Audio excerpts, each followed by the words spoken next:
Hello and welcome to Anime TM Talks, the only place where anime is discussed in depth and detail. And welcome to my One Piece journey. हाँ, बादल copy लिख सकते हो, but इसकी inspiration Crunchyroll vlog से है क्योंकि उस पर लोग काफी रिलेट कर पाए. So I think this format works better. मुझे ये भी लगा ना कि जर्नी है यार, जर्नी है तो जर्नी को मतलब बढ़िया से एक्सपीरियंस करो. थोड़ा इमर्सिव एक्सपीरियंस होना चाहिए, है ना. क्या मतलब मैं स्क्रिप्ट लिख के बस रिव्यू दे रहा हूँ. That's not journey, this is journey, right. आज 12 अगस्त है और मैंने फिलहाल G8 फिलर्स और long road long ring. See, that's how I am in real life when I'm unprepared. Something in the way. मैं वैसे फिलर्स नहीं देख रहा था, बट लोगों ने कहा कि अच्छा है, फनी है, देख लो.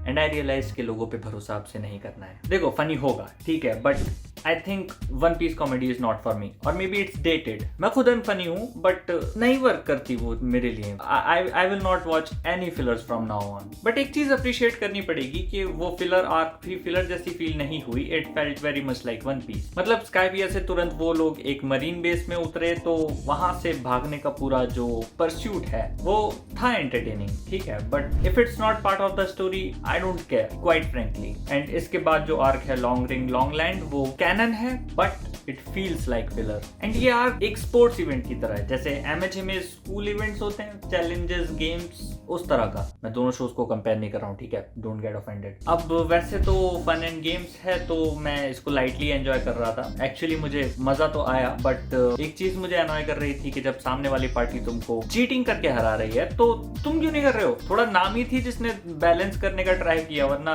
और कोई नहीं कर रहा था. दोनों साइड से अगर थोड़ा टांग अड़ाई होती तो मुझे ज्यादा मजा आता. मैं बस इतना कह रहा हूँ. केवी पैक फाइट का जो कॉन्सेप्ट है उसको थोड़ा हिस्ट्री में ग्राउंडेड रखने की कोशिश की है, and I really like that कि वन पीस में कुछ भी हो रहा है तो उसके पीछे एक हिस्ट्री है, कुछ ऐसा है जिसको और एक्सपेंड किया जा सकता है. तो आई वोंट बी सरप्राइज्ड अगर ये स्टोरी एक्चुअली कभी सच बन जाए. मैंने ऑलमोस्ट पूरा ही देखा है, बस मैंने थोड़े से फिलर एपिसोड स्किप किए थे. 220 से लेकर 226 तक, और उसके बाद के जो 227 एंड 228 है उसमें एडमिरल आओकीजी इंट्रोड्यूस हुआ, एंड उसकी पावर देखते ही मैं समझ गया लोगिया टाइप फ्रूट है. स्काईपिया में जब मैंने इनल को देखा तो डेविल फ्रूट पावर्स पर थोड़ा सा रिसर्च करने का ट्राई किया था, एंड तब मुझे पता चला कि डेविल फ्रूट्स के टाइप्स होते हैं और उसके पास लोगिया टाइप फ्रूट है. सो लाइक इनल इज टोटली लाइटनिंग, तुम उसको काट नहीं सकते, मार नहीं सकते. इसी तरह से इसका भी है, ये आइस है पूरी तरह से, ये भी मर नहीं सकता unless you are a sworn enemy of that particular type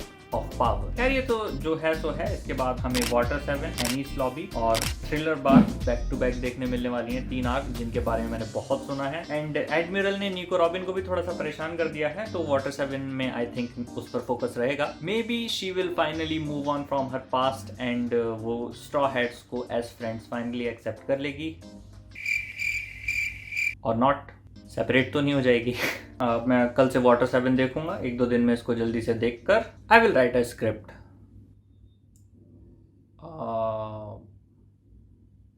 या that's it.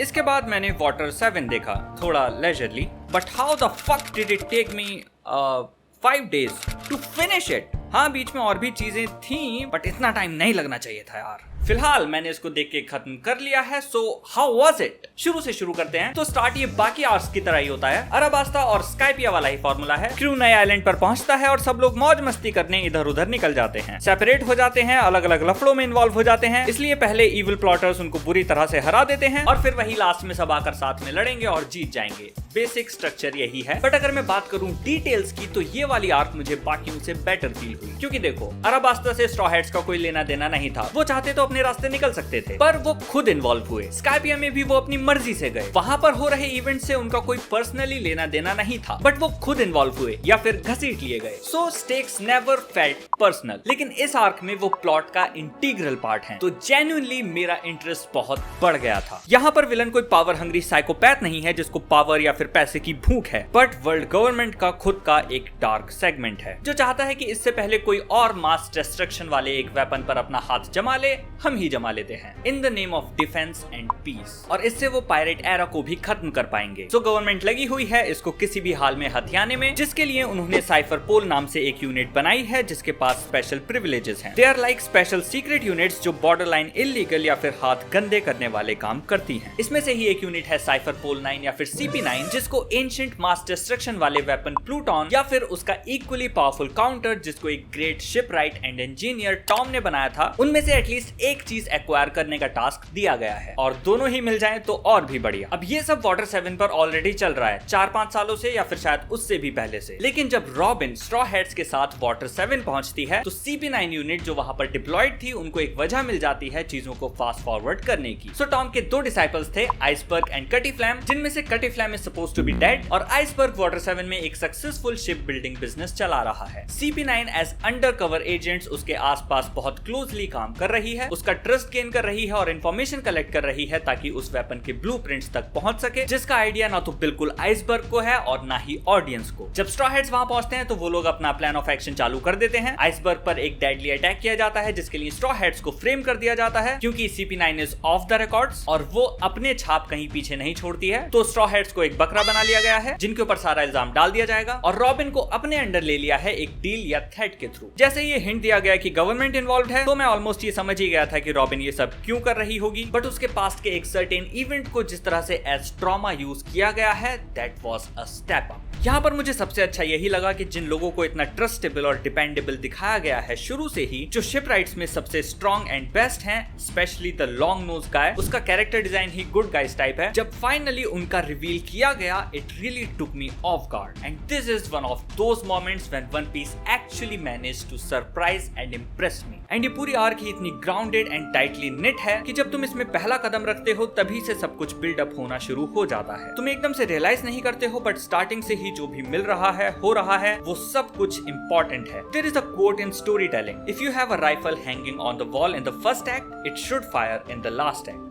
otherwise it has no business being there। और वन पीस इस प्रिंसिपल को सारे शॉनन्स में सबसे अच्छे से अप्लाई करता है, स्पेशली इस आर्क में। स्टार्टिंग में मिली बुढ़िया, फ्रॉग, फ्रैंकी, CP9, हर किसी का जो past link and internal dynamics है अमेजिंगली प्ले आउट होता है। मतलब स्टार्टिंग में आया हुआ एक फनी एंग्री फ्रॉग भी इतना मीनिंग होल्ड करता है, उसकी भी अपनी कहानी है। It's like if anything is making an appearance it has some sort of importance in the story, कुछ भी बेमतलब नहीं है and I really like and appreciate that about the writing of one Piece. Franky को एक quirky हरामी antagonist जो एक ट्रबलसम कंपनी या ऑर्गेनाइजेशन चलाता है उससे उसको एक totally likeable, grounded and worthwhile character बना देना, that is some good planning and application of this principle. वो शिप स्क्रैपिंग बिजनेस चलाता है क्योंकि उसका खुद का पास्ट डिस्ट्रक्शन वाली वेपनरी से लिपटा है। ऐसी अनगिनत डीपली रूटेड चीजें ओडा की राइटिंग में प्रेजेंट हैं, that is one thing, but what makes it even impressive is the fact that he is able to divert your mind by creating some other important things that are happening around. जैसे Straw Hats जब किसी नए island पर पहुंचते हैं तो वो वहां एक्सप्लोर करते हैं, नए एनवायरनमेंट से इंटरेक्ट करते हैं, जिसको देखने में मजा तो आता ही है बट साथ में ओडा इंपॉर्टेंट इंग्रेडिएंट्स को थोड़ा थोड़ा करके बीच में डालते रहते हैं। ऊपर से स्ट्रॉ हैट्स के अपने कंसर्न्स हैं जैसे कि वो शिप को फिक्स करना चाहते हैं, पैसे चोरी हो जाना या उसॉप और लूफी का डिसएग्रीमेंट, जिसको काफी इमोशनल बनाने की कोशिश की गई है बट 2 रीजंस की वजह से वो मुझे उतना हिट नहीं किया। पहला, Usopp was being unreasonable. Luffy पहली बार दिमाग से काम ले रहा है एंड उसॉप नहीं। Bugs me a bit but Usopp के लिए गोइंग मैरी काफी प्यारी है तो ठीक है, understandable, but there is no fucking way that Usopp is leaving this soon. नहीं जा सकता है and that is the one problem I have with the writing of one piece, it pledge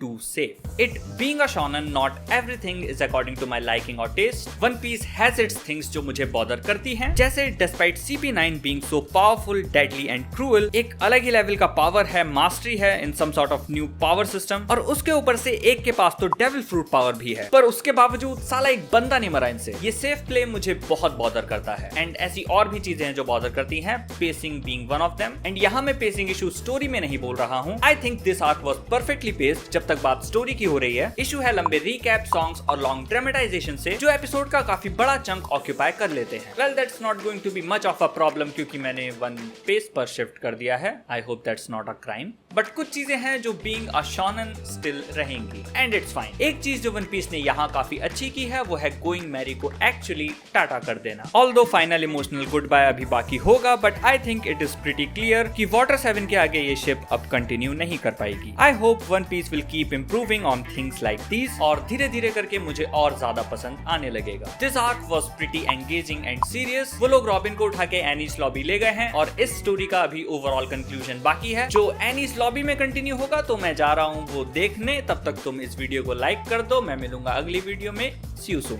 bye. वैसे मैं नए एनिमे ट्रेलर्स पर reactions भी करता हूँ, तो तुम दूसरे चैनल पर वो चेकआउट कर सकते हो on it's anime TM show.